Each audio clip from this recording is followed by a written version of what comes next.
Hello guys, good morning. Before I start my topic, I will introduce first myself. I'm Earl Joshua Delda from Bachelor of Science in Mechanical Engineering second year.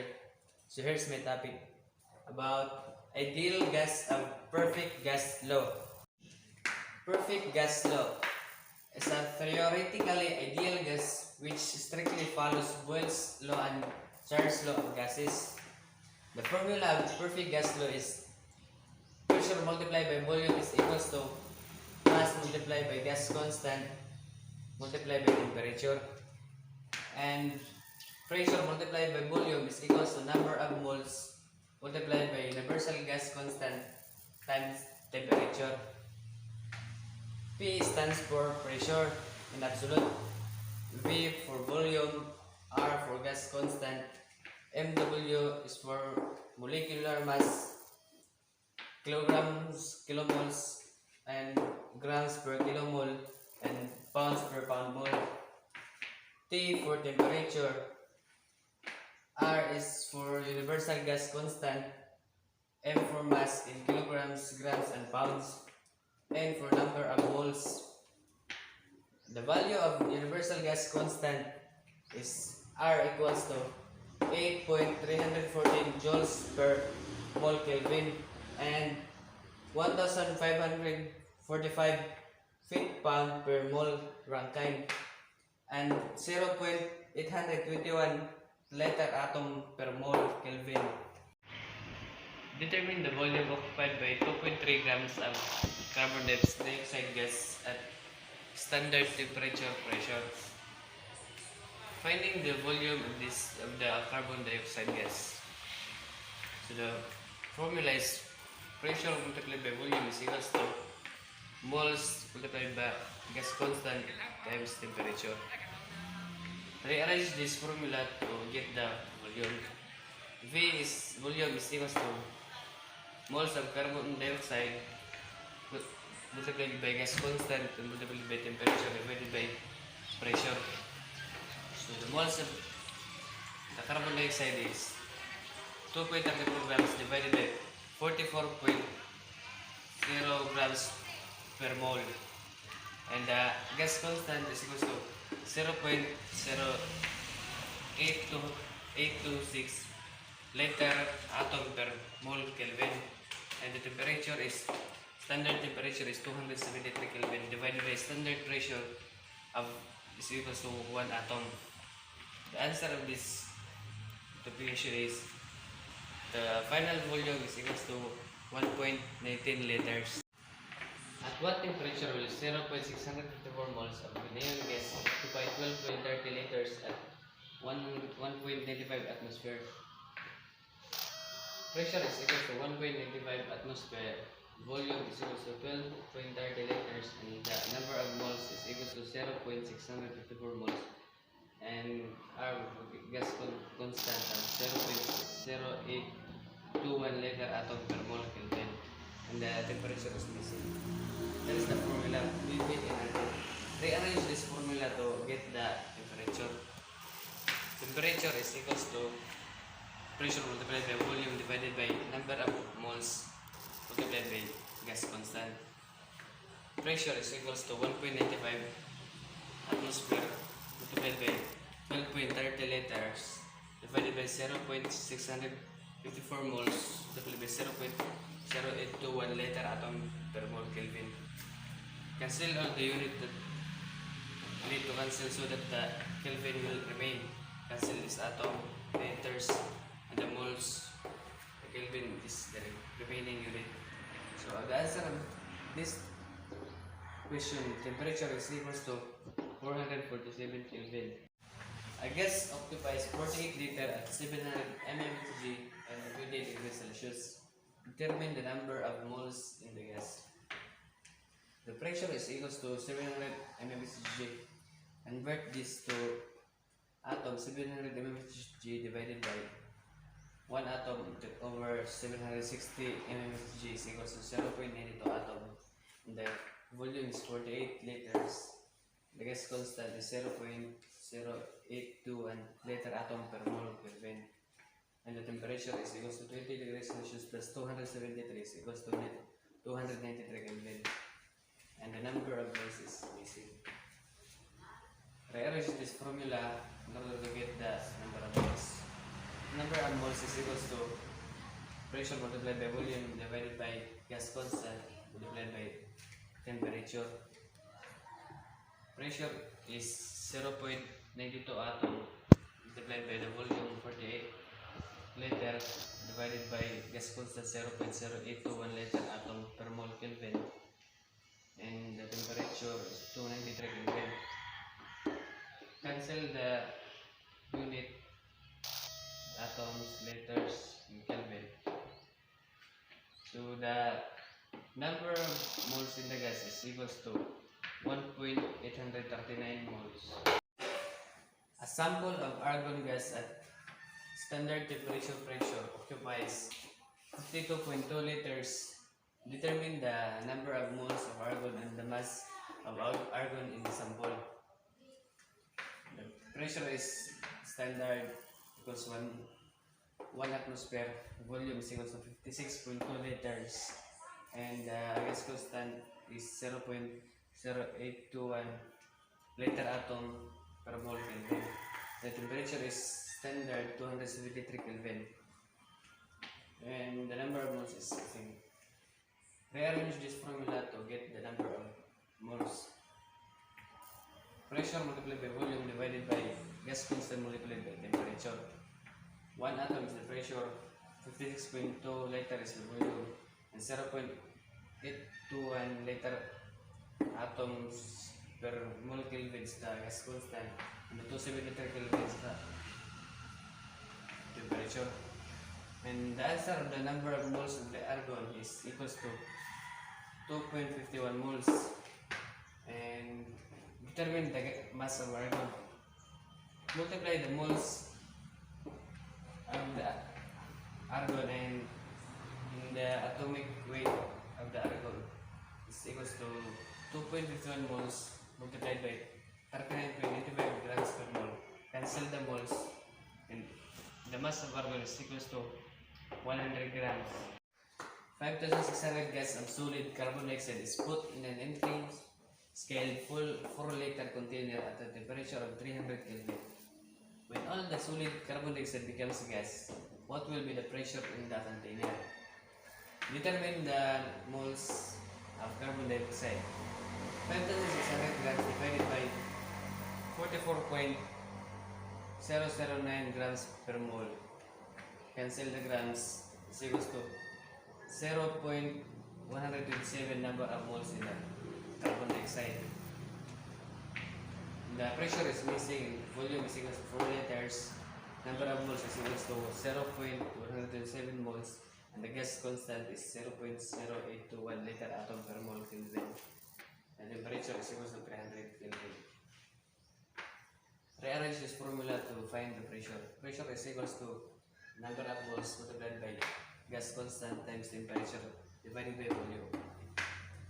Number of moles is equal to 0.157 moles divided by 0.0821 liter atom mole Kelvin of gas constant multiplied by 300 Kelvin of temperature divided by 4 liter of volume. The final pressure in the container is equals to 0.78 atmosphere. Charles' law. In a confined gas, if the absolute pressure is held constant, the volume is directly proportional to the absolute temperature. So when the volume increases, the temperature will also increases.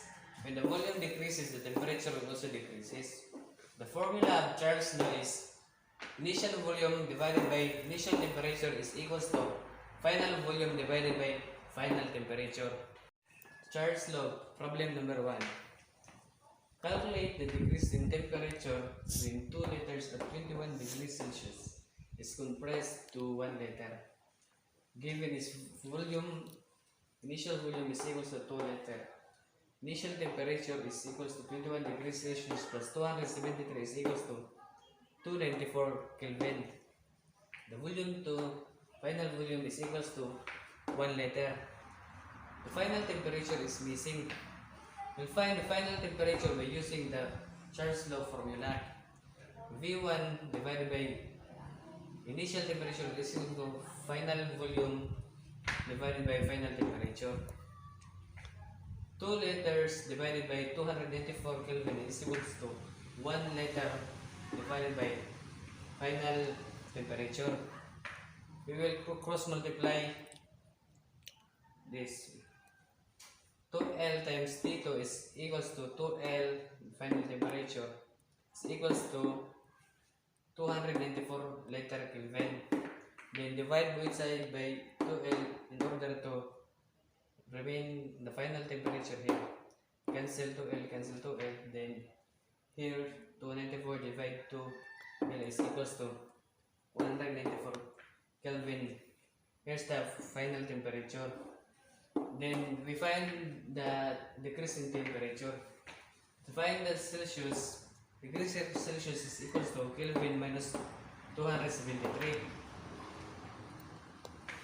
Kelvin is 147 minus 273 is equals to negative 126 degrees Celsius. Minus 21 degrees Celsius, the final decrease in temperature is equals to 147 degrees Celsius from 21 degrees Celsius to 147. For problem number 2, 600 ml of air is at 20 degrees Celsius. What is the volume at 60 degrees Celsius?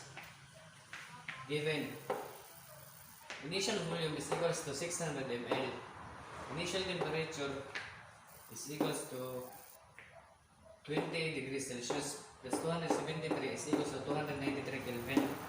Then temperature final is 60 degrees Celsius plus 273 is equals to 330 Kelvin. The missing is the final volume.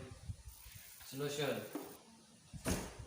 V1 is divided by T2 is equals to V2 divided by T2. The formula of V2 is transpose the T2 to the other side. V2 is equals to initial volume multiplied by final temperature over initial temperature. 600 ml multiplied by 333 Kelvin over 293 Kelvin is equals to 681.9 ml, or the final volume is equals to 682 ml. For problem number 3, a gas occupies 900 ml at a temperature of 27 degrees Celsius. What is the volume at 132 degrees Celsius? The given is the initial volume is 900 ml. Initial temperature is 27 degrees Celsius plus 273 is equals to 300 Kelvin. The final temperature is equals to 132 degrees Celsius plus 273 is equals to 405 Kelvin. The missing is the final volume. Solution for Charles law. Initial volume divided by initial temperature is equals to final volume divided by final temperature. We will transpose the final temperature in order to find the formula of volume. Final volume is equals to initial volume multiplied by final temperature divided by initial temperature. 900 ml multiplied by 405 Kelvin divided by 300 Kelvin. Cancel the Kelvin, then the final answer of the volume is 1215 ml. Boyle's law. In a confined gas, if the absolute temperature is held constant, the volume is inversely proportional to the absolute pressure. When the volume increases, the pressure will decreases. When the volume decreases, the pressure will increases. So here's the formula of Boyle's law. Initial pressure multiplied by initial volume is equals to final pressure multiplied by final volume. For the Boyle's law, the problem is convert 350 ml at 740 mmHg to its new volume at a standard pressure. The given is the initial pressure is 740 mmHg and the initial volume is 350 ml and the standard pressure is 760 mmHg and the missing is the final volume. The formula of Boyle's law is pressure multiplied by volume is equals to final pressure multiplied by final volume. To get the final volume, the formula is final volume is equals to initial volume multiplied by initial pressure divided by final pressure.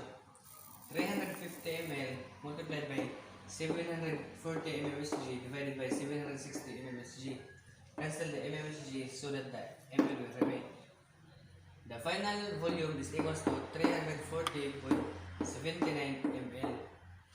Convert 338 liter at 63 atom to its new volume at standard pressure. Given initial pressure is equals to 63 atom. Initial volume is equals to 338 liters and the standard pressure for the final pressure is equals to 1 atom. Find the final volume. For the formula, the final volume is equals to initial volume multiplied by initial pressure divided by final pressure.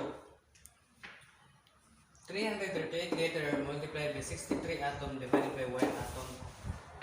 The answer is 21,284 liters. The final volume of this question is 21,284 liters.